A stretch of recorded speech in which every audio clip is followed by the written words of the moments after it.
নমস্কাৰ এই মুহূৰ্তত লৈ আহিছো এটা বিশেষ খবৰ 2026 এবাৰ ইলেকশনত এবাৰ মুখ্যমন্ত্ৰী ডক্টৰ হিমন্ত বিশ্ব শৰ্মাই কৰিব এক জাদু কিয়নো এবাৰ সংখ্যালঘু সমষ্টিত এবাৰ বিজেপিয়ে বিচাৰিব ভোট মুখ্যমন্ত্ৰী গৰাকীৰ নতুন এয়া মন্তব্য ডাঙৰ মন্তব্য এবাৰ দেখিবলৈ পোৱা গৈছে এবাৰ 2026 নিৰ্বাচনৰ বাবে এবাৰ সংখ্যালঘু হ'ব মূল টাৰ্গেট সবিশেষ লৈ আহিছো এই মুহূৰ্তত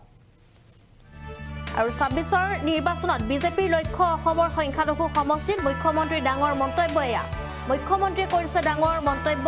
সংখ্যালঘুৰ ঘৰে ঘৰে যাব বিজেপি এবাৰ সংখ্যালঘুৰ ঘৰে ঘৰে যাব 100% সংখ্যালঘু থকা সমষ্টিত শক্তি দেখুৱাব বিজেপিয়ে আৰু মুখ্যমন্ত্ৰীয়ে নাম ললে ৰাজ্যৰ 7টাকৈ সংখ্যালঘু সমষ্টি বিগত লোকসভা নিৰ্বাচনত আমি প্ৰতিটো সংখ্যালঘু সমষ্টিত 30 পৰা 40% ভোট পাইছো বুলি উল্লেখ কৰিছে মুখ্যমন্ত্ৰীয়ে আৰু 100% সংখ্যালঘু সমষ্টিটো আমি 40% পৰ্যন্ত ভোট পাইছো কাৰণ সংখ্যালঘু মানুহেও অৰুণোদয় আঁচনি পাই আছে এই কথা উল্লেখ কৰিছে মুখ্যমন্ত্ৰী গৰাকীয়ে মুখ্যমন্ত্ৰীয়ে ডাঙৰ মন্তব্য ইতিমধ্যে 30 লাখ মহিলাৰ প্ৰায়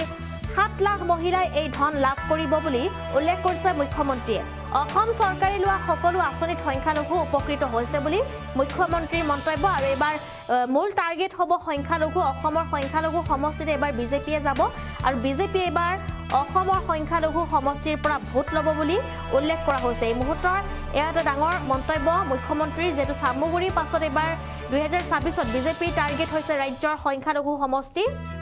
আৰু সংখ্যালঘু এলেকাত নিজৰ ৰণনীতি সাজু কৰিছে বিজেপি দলে বিজেপিয়ে ৰণনীতি সাজু কৰিছে মুখ্যমন্ত্ৰীৰ নাম ললে ৰাজ্যৰ 7টাকৈ সংখ্যালঘু সমষ্টিৰ 7টাকৈ সংখ্যালঘু সমষ্টিৰ নাম লোৱা হৈছে বিগত লোকসভা নিৰ্বাচনত আমি প্ৰতিটো সংখ্যালঘু সমষ্টিত 30 পৰা 40% ভোট পাইছো বুলি উল্লেখ কৰিছে মুখ্যমন্ত্ৰীয়ে 100% সংখ্যালঘু সমষ্টিটো আমি 40% পৰ্যন্ত ভোট পাইছো বুলি উল্লেখ কৰিছে মুখ্যমন্ত্ৰীয়ে লগতে তেওঁ কৈছে যে কাৰণ সংখ্যালঘু মানুহেও অৰুণোদয় আঁচনি পাই আছে সংখ্যালঘু লোকেও অৰুণোদয় আঁচনি পাই আছে লগতে অন্যান্য আঁচনি পাই আছে সংখ্যালঘু আত্মসহায়ক গোটৰ মহিলাই লাভ কৰিছে 10000 কোটি টকা আৰু এনেদৰে স্কিমৰ কথা কোৱা হৈছে 30 লাখ মহিলাৰ প্ৰায় 7 লাখ মহিলাই এই ধন লাভ কৰিব বুলি উল্লেখ কৰিছে মুখ্যমন্ত্ৰীৰ এই বিস্ফোৰক মন্তব্য অসম চৰকাৰে লোৱা সকলো আঁচনিতে সংখ্যালঘু উপকৃত হৈছে বুলি উল্লেখ কৰিছে মুখ্যমন্ত্ৰী গৰাকীয়ে মুখ্যমন্ত্ৰী এবাৰ মূল টাৰ্গেট হৈছে সংখ্যালঘু সমষ্টি লগতে তেওঁ কৈছে কিন্তু আমি তুষ্টিকৰণ নকৰো সেইভাবে আমি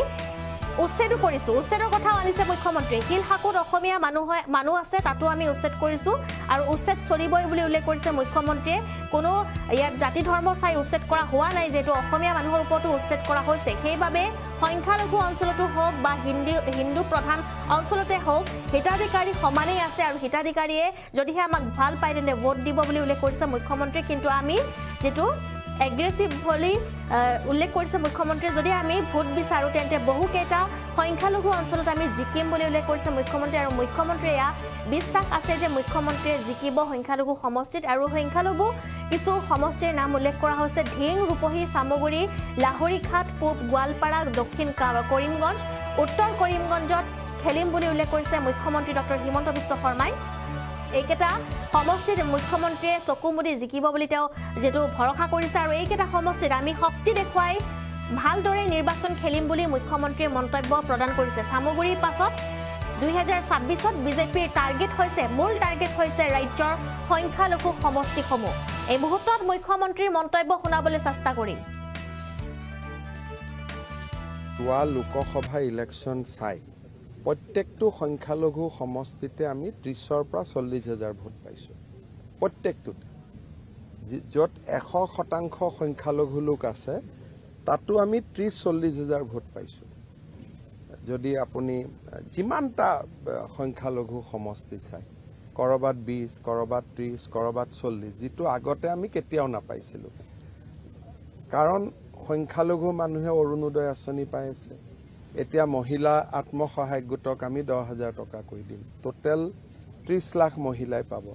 তাৰটো প্ৰায় 7 লাখ সংখ্যালঘু মহিলা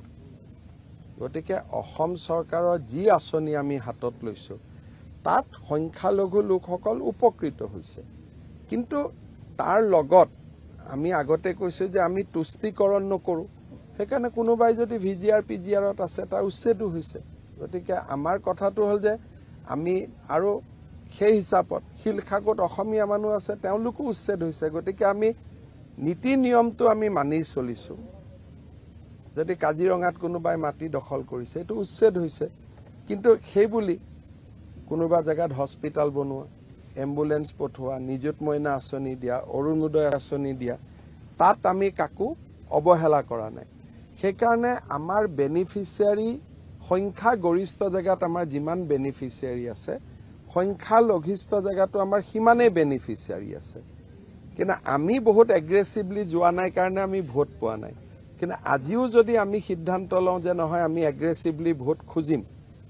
তে মই ভাবো যে আমি বহুত সমষ্টিত জিকিব পাৰো আৰু কোনবা কিটামান সমষ্টি স্যাৰ এড হ'ব নিশ্চয় আমি ধৰি লৈছো যে এবাৰ আমি ঢিঙত ভাল কৰি নহয় ৰূপহীত আমি ভাল কৰি ইলেকশ্যন খেলিম সামুগুৰিত খেলিম লাহৰি ঘাটত খেলিম পূব গোৱালপাৰাত খেলিম